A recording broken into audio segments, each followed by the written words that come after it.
So tonight we're going to be reading Lyle, Crocodile by Bernard Weber. Okay, let's get started.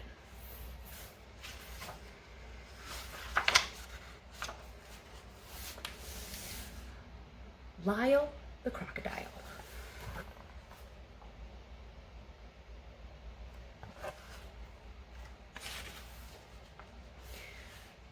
Lyle was very happy living with the Prim family.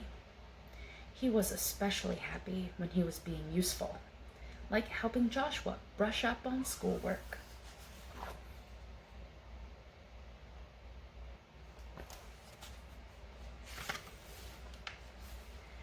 But if Lyle was happy, he was making someone else unhappy. Perfectly miserable, in fact. That someone else was Loretta, Mr. Grump's cat. Mr. Grump lived just 2 houses away from the Prims. Whenever his cat caught even the slightest glimpse of Lyle, she would fling herself into a nervous fit. Lyle wanted desperately to win Loretta over. He tried flashing his sweetest, most toothsome smile at her to show how really friendly he was. But this only frightened the distrustful animal even more.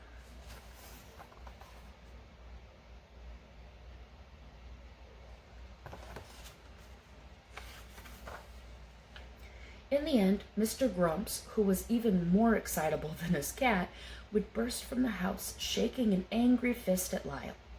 "Something will have to be done about that crocodile," he shouted as Lyle fled to the safety of his own house.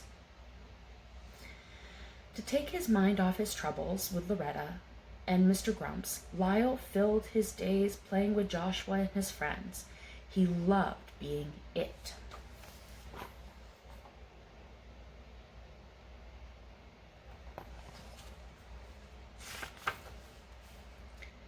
He could skip double dutch 100 times without missing.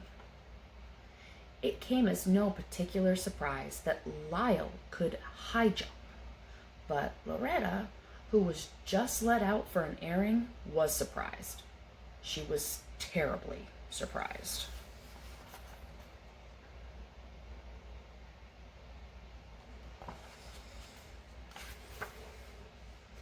Loretta was so surprised and so shaken, she fled to the nearest tree, and no amount of coaxing would bring her down. Not until Mr. Grumps arrived to rescue and comfort her would she consider coming down. "Something will have to be done about that crocodile," stormed Mr. Grumps. Now, Mr. Grumps was really furious. Now he knew he would be snappy, irritable, and impossible to live with when he returned to his job in a big department store the following day.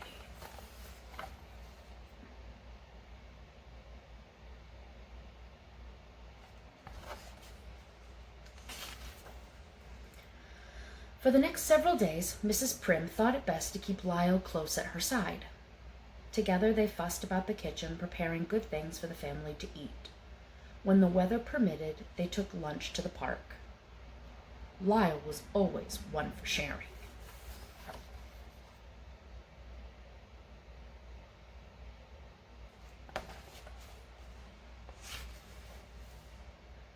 They even took trips downtown.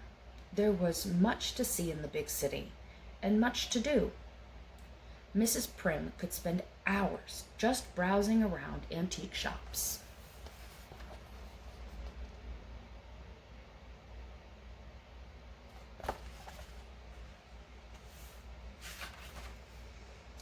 Lyle could spend hours watching building construction. They both loved to ice skate.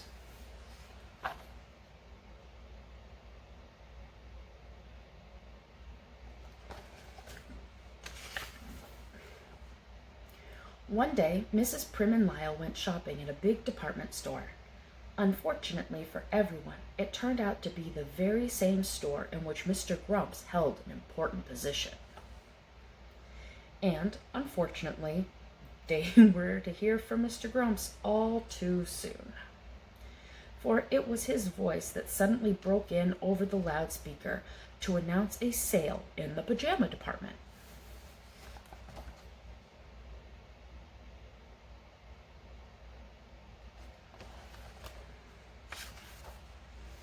Immediately, it was as if everyone in the store was in desperate need of pajamas. Separate from Mrs. Prim, Lyle was swept along with the crowd. As they neared the pajama department, Lyle thought he heard a familiar voice.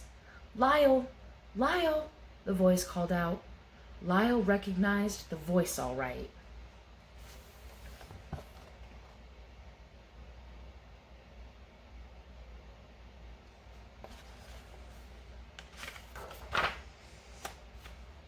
And the face as well.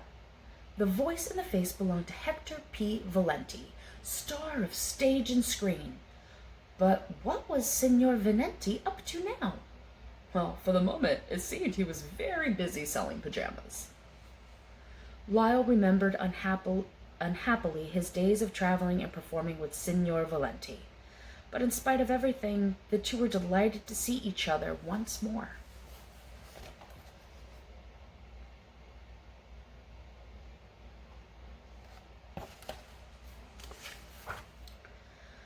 In another part of the store, Mrs. Prim searched frantically for Lyle.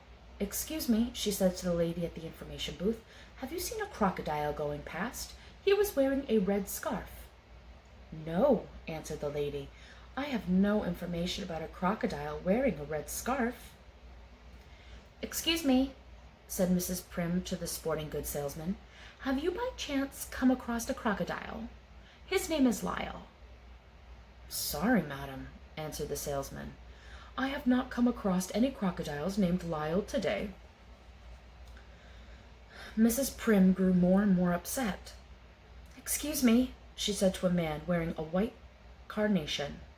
"I have lost my crocodile, and I don't know what to do." Whatever the man answered, Mrs. Prim never heard it, for his voice was lost in a chorus of other voices shouting, "More! More!" Sorry.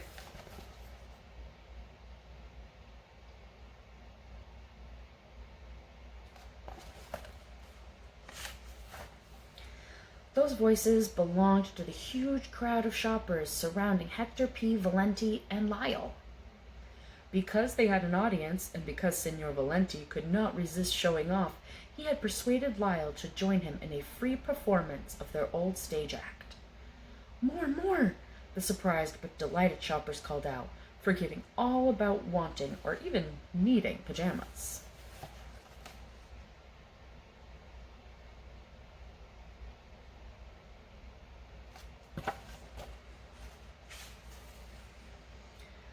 Mrs. Prim caught up with them just in time to hear still another voice charged with fury shout, "What is going on here?" This was Mr. Grumps. And when Mr. Grumps saw what was really going on, his face turned red, blue, and purple with rage.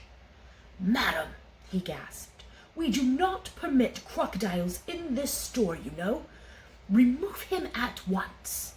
And you, sir," he said, pointing a dagger-like finger at Signor Valenti, "you, sir, are dismissed." "Something will have to be done about that crocodile." Those warning words of Mr. Grumps still rang in their ears as they said goodbye to Signor Valenti outside the store.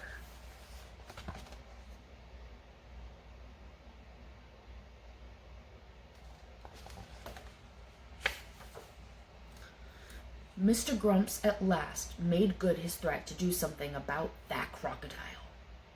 The next day he appeared at the Prim's door with papers authorizing Lyle to be committed to the city zoo.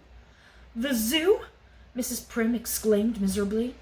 "Whatever would Lyle be doing in the zoo?" "He'll be doing whatever it is normal crocodiles are supposed to be doing," snapped Mr. Grumps, who wasn't being at all nice about it. The Prims examined the papers. They appeared to be in order. There was little they could do, at least for the moment, to prevent Mr. Grumps from petting Lyle in the zoo.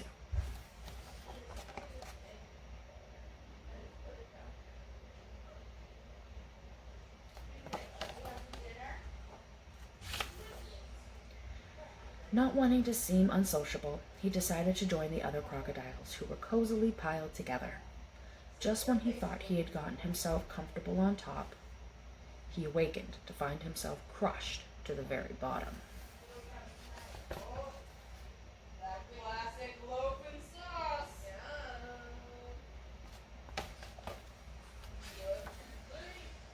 Lyle's restlessness so annoyed the other crocodiles, they all just got up and stomped off in a huff. Lyle was happier during the day when visitors came. He amused everyone with his unusual tricks, and before long was the biggest attraction at the zoo.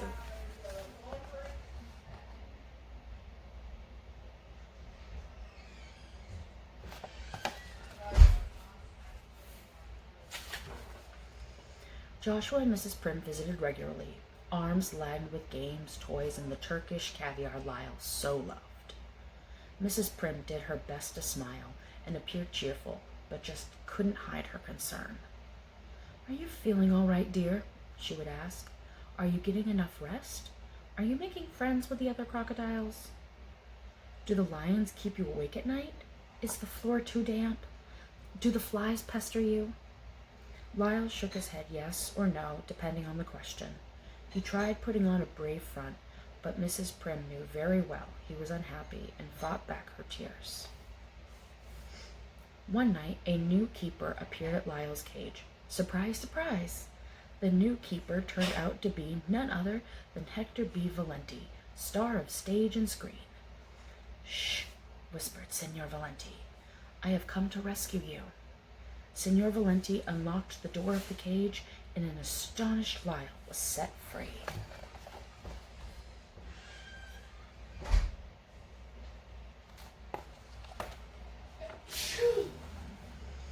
"You can't go home again," said Signor Valenti when they had put the zoo behind them. Signor Valenti was bursting with ideas. "We'll put our old act together again," he said. "We'll fly to Australia. They'll love us in Australia." Lyle groaned. The very thought of never seeing the house on East 88th Street again was grim indeed, and too much for him to endure. Signor Valenti read his thoughts and decided Lyle should have one last look at the house on East 88th Street. Approaching the now sleeping street, they were suddenly met with a wall of dense smoke. The smoke, they realized with horror, was coming from Mr. Grump's house. While Signor Valenti ran to signal the alarm, Lyle broke into the house and rescued the still sleeping occupants.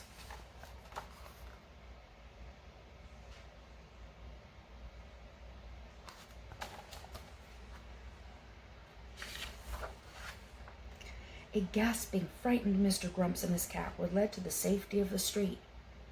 Now the Prims and the entire neighborhood were awake and witness to Lyle's heroism. Mr. Grumps couldn't thank him enough. "Ladies and gentlemen," said Mr. Grumps to the crowd of onlookers, "Lyle is the bravest, kindest, most wonderful crocodile in the world, wide world. I would consider it a privilege and a pleasure to have him as our neighbor once more." "Hooray!" shouted the Prims. "Hooray!" shouted the crowd.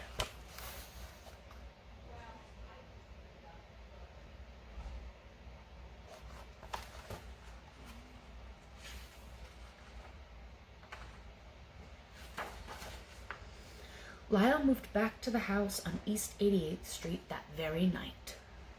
Several days later, a farewell party was given by the Prims for Signor Valenti, who was leaving to seek fortune and adventure in Australia.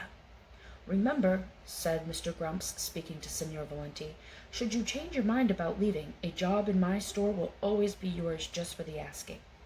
We need people with your kind of talent and ability." Everyone smiled happily.